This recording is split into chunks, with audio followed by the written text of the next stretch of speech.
What's up, everyone? It's been a minute. I've been busy. You've probably been busy. I need to be more consistent with this.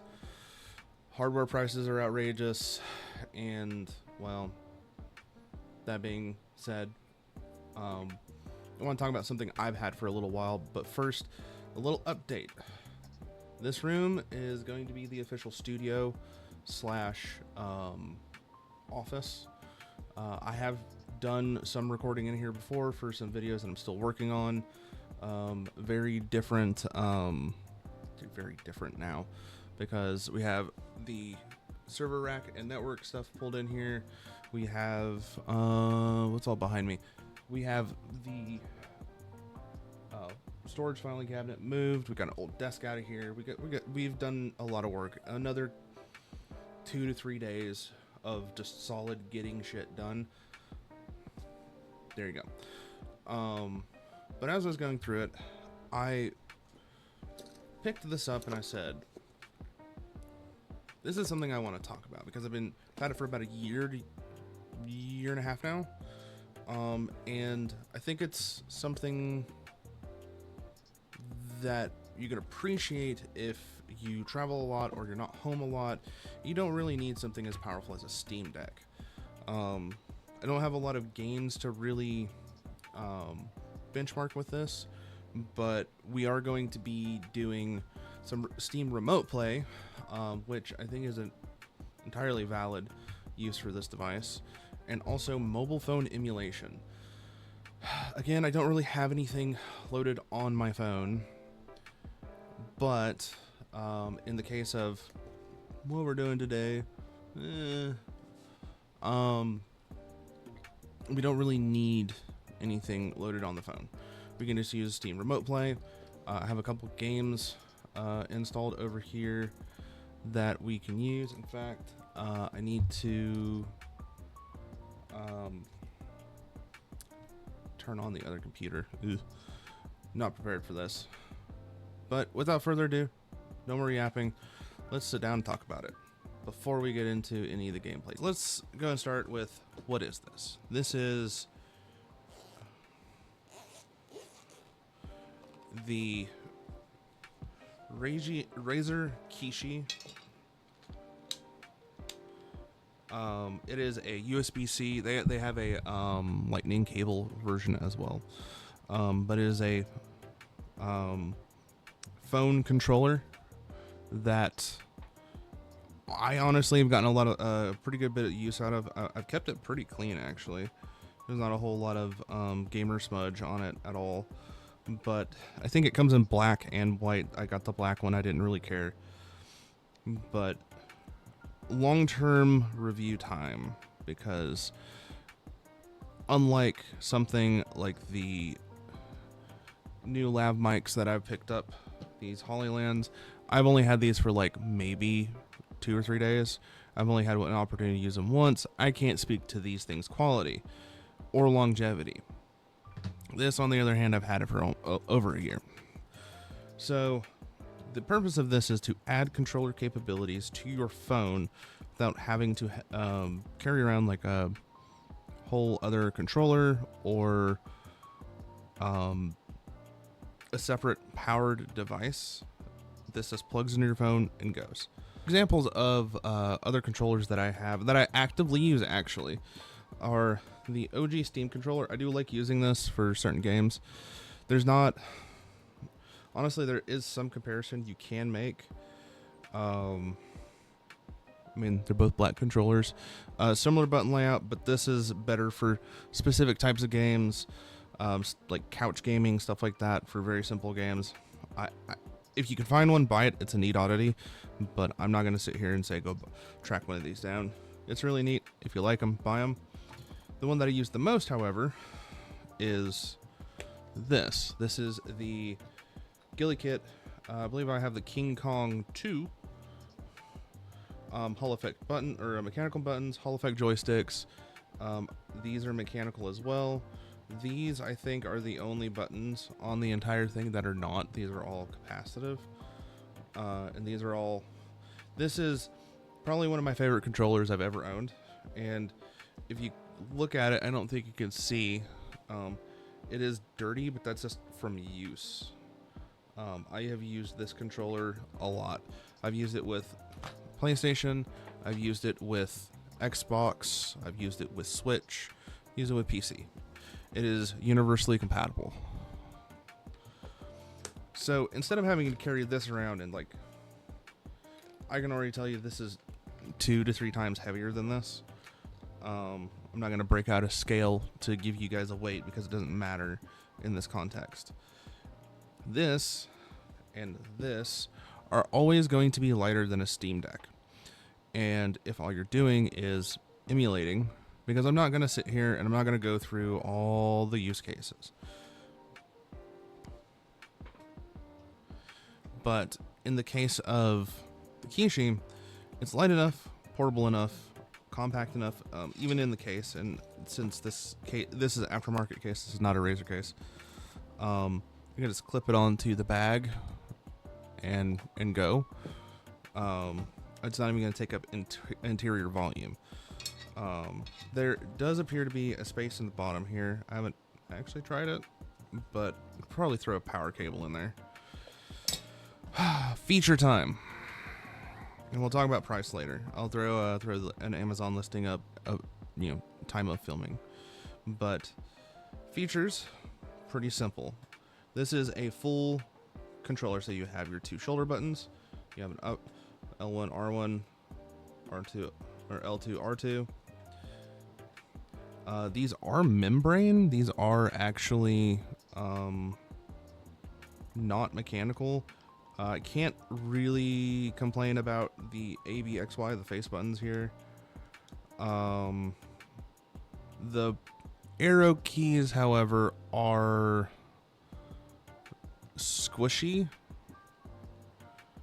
but serviceable as compared to even something like the very clicky nature of the Steam controller and the face buttons. Wow, that is different. That is actually fairly different. These don't have nearly as much of a travel. They bounce back a lot easier. I do need to clean that though. There's a bunch of dust on it. I haven't used this one in a hot minute, but I do use it pretty regularly. Also, slight problem with the Steam controller. It takes regular AA's, so not rechargeable. Sag. Face buttons are actually not too bad. I haven't had a whole lot of issues. The start and select buttons are a clicky type of button. They're pretty standard, and then your home button. Now, here's the interesting thing. They basically took an entire Xbox controller and said, "What are just the things we need?" and power it by the phone to have a controller work. Because I haven't had any issues with Steam Remote Play recognizing the controller. But so let's go ahead and actually open this up. So to actually deploy this, let me deploy like I'm some sort of military goon. So you're gonna flip it over. It comes with a sticker like everything Razer does, and I'm not a giant fan of Razer. So all you're gonna do, there's these 2 spring tabs here, and it just folds out. So here's something that I haven't quite figured out yet, like how they have actually done it. It does stretch, and by the way that feels, I'm fairly certain it's springs, not elastic. It's too consistent of a pull. So this is the feature that I want to actually point out that I do want to make sure is clear. This is charging only. This is a charging pass-through port only. I have used this. This is a Red Magic Racing 5.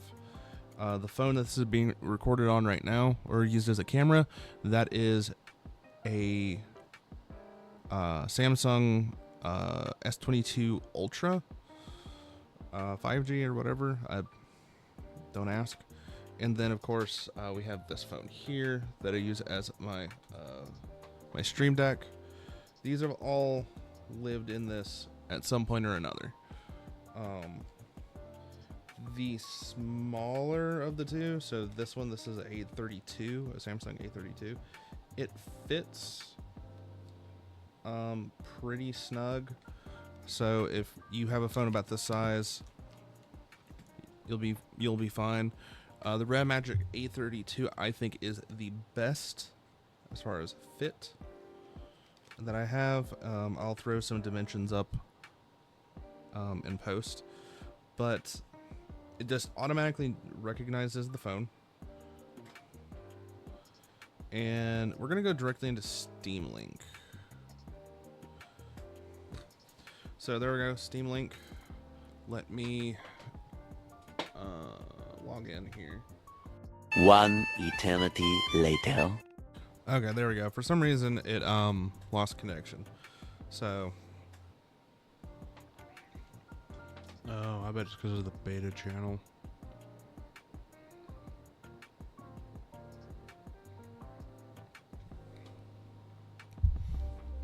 Okay, so that took a minute, but that's a me thing. So if you've never used Steam Link before,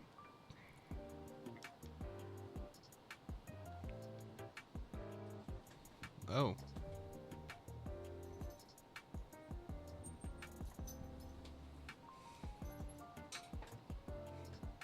So if you never used Steam Link before, it'll drop you into the big picture mode, which is basically SteamOS handheld mode. I'm not a fan of that, but that's a Steam thing, not a this thing. So what I was having fun with for a while was going in and picking up something like Alan Wake, American Nightmare, or I'm also kind of watching the screen over there so I don't have to keep turning my head. I did Baldur's Gate a little bit. I don't really like it on a controller, but that's a me thing. If you like it on a controller, more power to you. Played some Armored Core, Fires of Rubicon over the local network. So this was really fun. So this is a use case. Now, I am going to have to set a couple things up on this for the next part, which is emulation. Now, this is a reasonably powerful mobile device. And I would not say that it's a bad device. But where it really shines is whenever you are emulating older games on this device. Aren't familiar with Steam Remote Play, and you can do this from anywhere. Your connection may not be great, but you can do it. The computer you're trying to access can definitely be a problem if it doesn't have a very good network connection. So hold the back button. We are gonna stop streaming, and we're out of there. So the next thing, let's talk about emulation. I am going to test one or two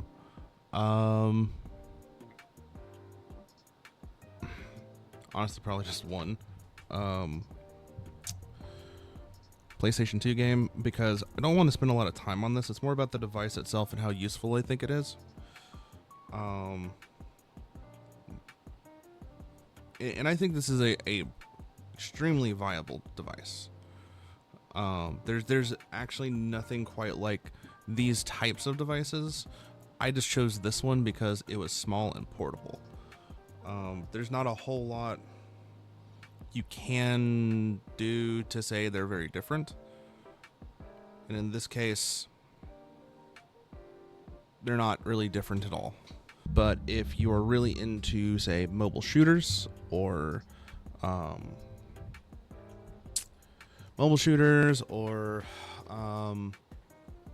any manner of really mobile gaming, I'd say it's worth it. $50, you got a controller. And then you will also have an advantage that is not hacking or cheating over your competition on a mobile device. Now, I do want to, one thing that I do play on a regular basis, not on stream anymore, that is on mobile that I did find an issue with. Once human, I could not find a controller configuration for it in the settings. So that kind of caused an issue with me actually using it for that, because I would actually just like prefer to actively play this with a play it on a controller on the device rather than a touchscreen. I don't care for touchscreens. But that's really the only time I've ever found it being lacking, really. I'll say, if I'm gonna give it a rating, I like the 1 to 5 stars. I'd give it a 4.